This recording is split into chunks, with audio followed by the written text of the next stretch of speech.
From time to time, as I do these videos, I will hear from people who will either send me a private message or I will get a text, a phone call, or in this case, I will read something online. And what I want to read to you today is something that illustrates just how easy it is to end up on the sex offender registry, particularly when you are in the wrong situation at the wrong time. Now, that's not to say that the person did anything wrong. That's not what I mean by the wrong situation. But what I mean is all of the elements are just so that somebody can make a case that you're doing something when in fact you're not doing something at all to harm a child. So this particular case comes from something I read online. I'm going to read it exactly as I read it. I've cut and pasted it into a document because I keep track of some of these. This is from Bob Wilson, who is a Brit. It says Bob Wilson, former professional geoscientist, May 11th. And he's responding to some other questioner.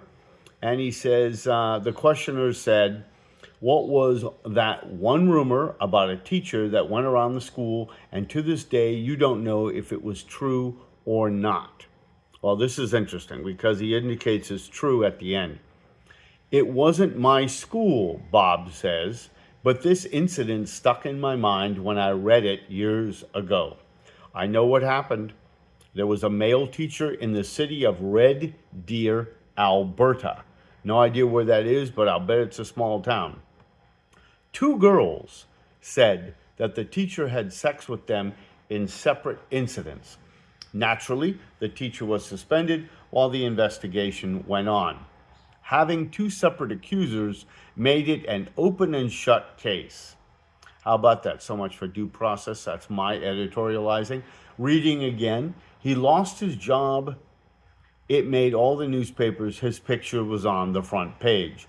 Everyone in this small city knew who he was and what he had done.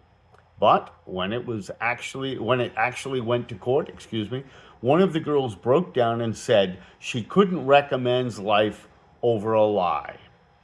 Evidently, her best friend was failing the teacher's class and begged him to pass her. When he refused to pass the best friend, she threatened to ruin his career if he didn't pass her.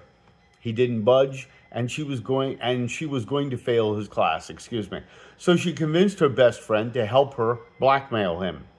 They both went to him and said that unless he passed the girl, that they would go to the police and say that they had had sex with him. He thought they were bluffing, but then it was too late. He lost his job, his coworkers wouldn't talk to him, his friends avoided him, his car was vandalized. Sound familiar? My editorializing. Reading again. When it eventually came to court and the one girl realized how serious this was, she confessed the whole thing. But her friend, the one who needed the grade, I would editorialize, stuck by her story. The teacher couldn't get another job in the city and feared for his safety. People saying where there is smoke, there is fire.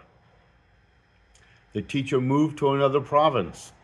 I don't know if he got another job as a teacher or not. The news story didn't say what province to protect him.